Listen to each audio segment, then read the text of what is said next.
নমস্কার, হার্স নিউজের সকল দর্শককে স্বাগত জানাই এবং কালিয়াগঞ্জ 2026 বিধানসভার তৃণমূল কংগ্রেসের যিনি প্রার্থী রয়েছেন নিতাই বৈশ্য, আমরা সবাই চিনি, সবাই জানি।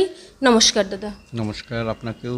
আপনার মধ্য দিয়ে আমার অতি সৃজনশীল কালিয়াগঞ্জের জনগণ এবং এই বিধানসভার সমস্ত অধিবাসী যারা রয়েছেন তাদেরকে আমি আমার অন্তরের অন্তঃস্থল থেকে প্রণাম নমস্কার জানাই, সালাম জানাই।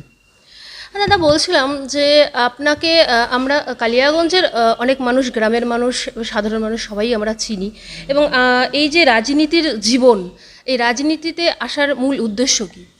দেখুন, রাজনীতি আমার একদম মূল জীবন নয়।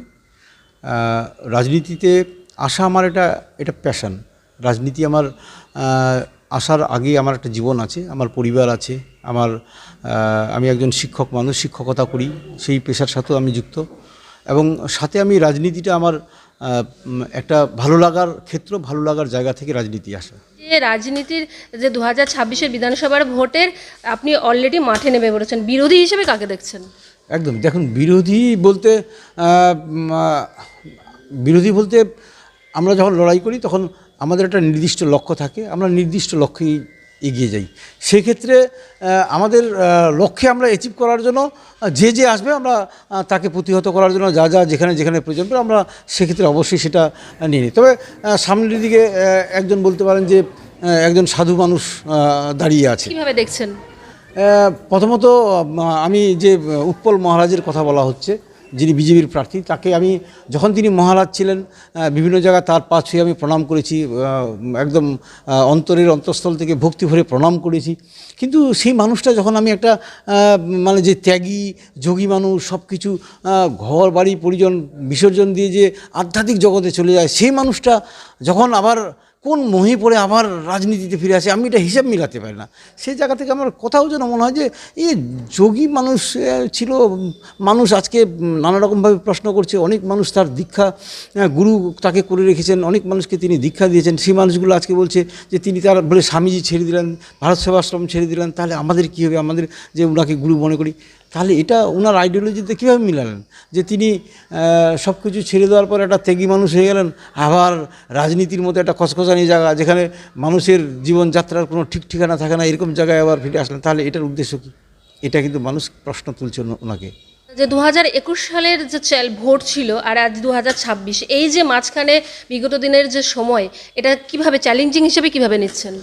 দেখুন, 2021 সালের যেটা নির্বাচন ছিল সেটা একটা আলাদা প্রেক্ষাপট ছিল, আলাদা একটা পরিবেশ ছিল এবং 2026 বর্তমানে যে নির্বাচন চলছে এখানে একটা নতুন প্রেক্ষাপট তৈরি হয়েছে।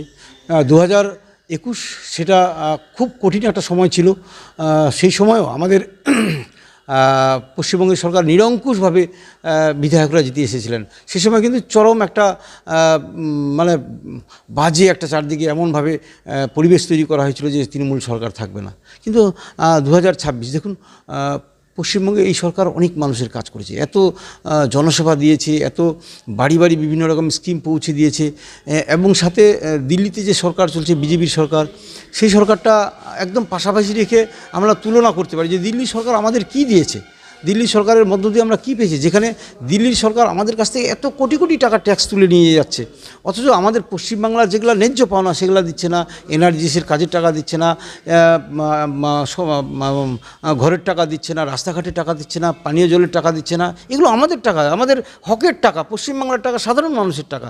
এটা সিস্টেমিক আমাদের ফিরিয়ে দেওয়ার কথা, কিন্তু দিল্লি সরকার এটা দিচ্ছে না। এটা একটা বড় প্রেক্ষাপট তৈরি হয়েছে। আর একটা বড় প্রেক্ষাপট তৈরি হয়েছে যেটা এসআইআরের নাম করে আজকে পশ্চিমবাংলাকে দখল করতে হবে বলে নির্বাচন কমিশনকে সামনে রেখে বিজেপি যেভাবে অমিত শাহের সরকার, মোদীর সরকার যেভাবে আজকে নির্বাচন কমিশনকে কাজে লাগিয়েছে, এটা মানে কল্পনাতীত। মানুষ আজকে যে পরিবারগুলো এসআইআরের মধ্য দিয়ে নাম বাদ গেছে বা যাদের বলছি দাদা, এই রাজনীতিতে আসার পর সাধারণ মানুষের জন্য কি কি কাজ করেছেন? দেখুন, প্রথমত আমার পরিবারটা একটা রাজনীতিক পরিবার, দীর্ঘদিনের রাজনীতি পরিবারের ইতিহাস রয়েছে। ন্যাচারালি এই রাজনীতি এবং সাথে জনপ্রতিনিধি হওয়ার পর থেকে আমার বিগত দিনের আমার যে বিশেষ করে আমরা গ্রামীণ এরিয়ায় যে পঞ্চায়েত অ্যান্ড রুরাল ডেভেলপমেন্ট প্রোগ্রামের মধ্য দিয়ে কাজগুলো করি, যার জন্য আপনি দেখবেন যে আমার যে 8টা পঞ্চায়েত রয়েছে কালিয়াগঞ্জ ব্লকের মধ্যে, সেই পঞ্চায়েতে আজকে বিগত 3-4 বছরের মধ্যে, বিশেষ করে যবে থেকে আমি জেলা পরিষদের পূর্ত কর্মাধ্যক্ষ হয়েছি, আজকে আমাদের 8টা গ্রাম পঞ্চায়েত রয়েছে। এই 8টা গ্রাম পঞ্চায়েতে মোটামুটি যেদিকে যাবেন আপনি পঞ্চায়েতে, যে কোনো রুরাল এরিয়ায় যাবেন, গ্রামের এরিয়ায় যাবেন, সব জায়গায় হয় ঢালের রাস্তা পাবেন, নাহলে পাকা রাস্তা পাবেন। অর্থাৎ বড় বড় যতগুলো বাম জামানার আমলের রাস্তা, বড় বড় গর্ত ছিল, খনে ভরে ছিল, একদম জল কাদায় পরিপূর্ণ ছিল। আজকে যে কোনো গ্রামের মানুষকে জিজ্ঞাসা করবেন যে নিতাই বৈশ্য বা এই মামাটির সরকার, মমতা বন্দ্যোপাধ্যায়ের সরকারের তত্ত্বাবধানে আজকে আমাদের কালিয়াগঞ্জ ব্লকের 8টা পঞ্চায়েত নতুনভাবে সেজেছে। এটা বিরাট একটা আমার মনে করি। সবচেয়ে বেশি ব্যক্তিগতভাবে সাফল্য কি মনে করেন?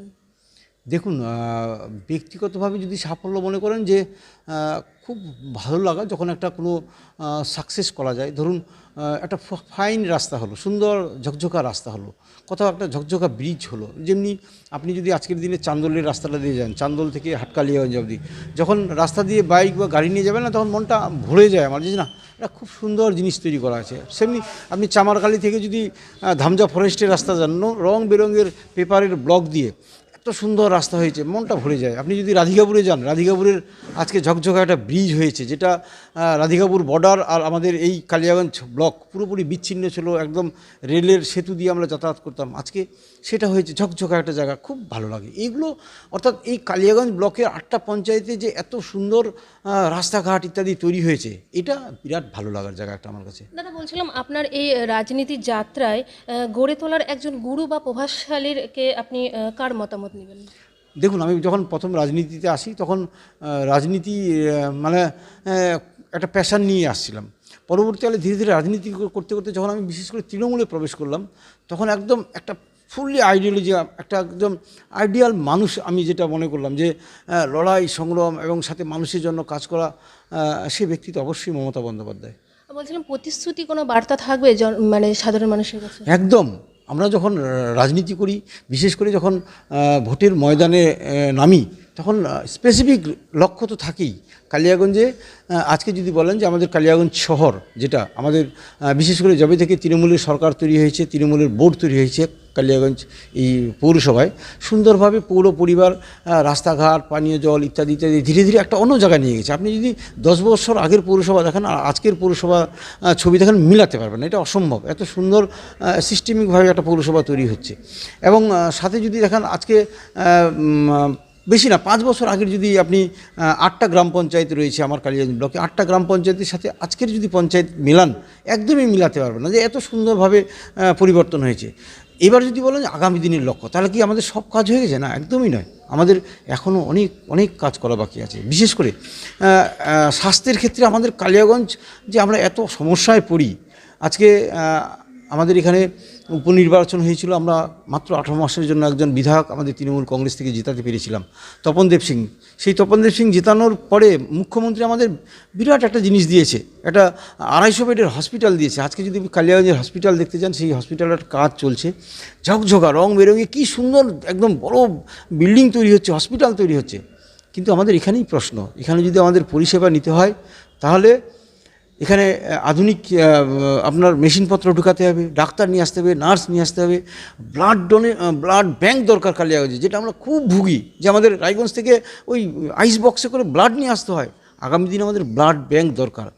আমাদের আরেকটা দাবি থাকবে, দাবি যেমনি আমাদের এই স্বাস্থ্যের জন্য হসপিটাল যেটা আছে, এই স্টেট জেনারেল হসপিটালটা যেটা তৈরি হচ্ছে কালিয়াগঞ্জে, এটা এত সুন্দর করতে হবে, এত সুন্দর ঝকঝকা, এত ডাক্তারের ব্যবস্থা, নার্স সমস্ত, যেন আমাদের রেফার যেন না হয়। আমরা যেন কোথাও বাইরে কোথাও যেতে হবে বিরাট কিছু অপারেশন ছাড়া, সেটা যেন না হয়, সেটা আমরা কালিয়াগঞ্জ থেকে চাই। এবং কালিয়াগঞ্জে সেই পরিকাঠামো তৈরি হওয়ার দিকে যাচ্ছে।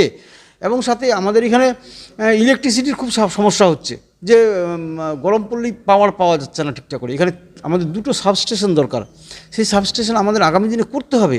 এখানে একটা গার্লস কলেজ দরকার, এত ছাত্রছাত্রী হয়ে গেছে, আমাদের রায়গঞ্জে জায়গা পাওয়া যায় না কলেজগুলোতে, তো নর্মালি আমাদের এখানে একটা গার্লস কলেজ দরকার।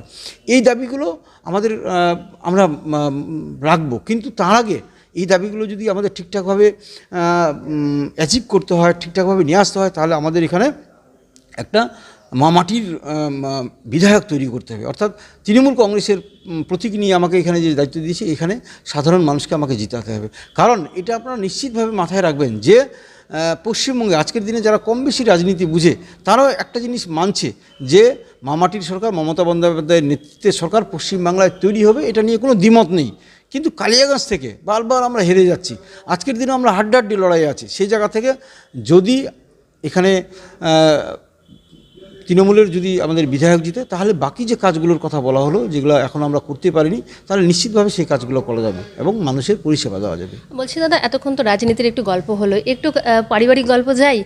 যে এই যে আপনি এতক্ষণ ধরে জনসেবার কাজ করেন, তো পরিবার আর এই জনসেবা দুটোকে কি করে ব্যালেন্স করেন? একদম, এটা আমাদের কাছে খুব কঠিন কাজ। কারণ আপনারা হয়তো খোঁজখবর নিয়ে দেখবেন যে আমি আমার হসপিটাল বলুন, থানা বলুন, বা কোর্ট কাছারি বলুন, বা এডিএ বিডিও অফিস বলুন, মানে সব জায়গায় আমাকে পাবেন প্রতিনিয়ত। ধরুন আমি পাগলের মতো ঘুরতেই থাকি, যে যেখান থেকে ফোন পরিবার কি করে সামলান? এটা নিয়ে পরিবারে তো একটু অশান্তি হয়, পরিবার বকাবকি করে, মেয়েটা সময় পায় না ঠিকঠাক করে। তো নর্মালি ওদেরকেও এখন ধীরে ধীরে বুঝতে শিখেছে যে বাবা হয়তো এরকমই মানুষ, কী আর করা যাবে, মেনে নিতে হয়। আমিও যতটা পারি যখন সময় পাই ততটা দেওয়ার চেষ্টা করি। 2026 বিধানসভার ইতিমধ্যেই প্রার্থী ঘোষণা হয়ে গেছে এবং কালিয়াগঞ্জ বিধানসভার যিনি প্রার্থী নিতাই বৈশ্য, তাকে আমরা অতি ব্যস্তর মধ্যেই আমরা পেয়ে গেছি ব্লক পার্টি অফিসে এবং আমরা কথা বললাম তার রাজনীতি জীবন নিয়ে।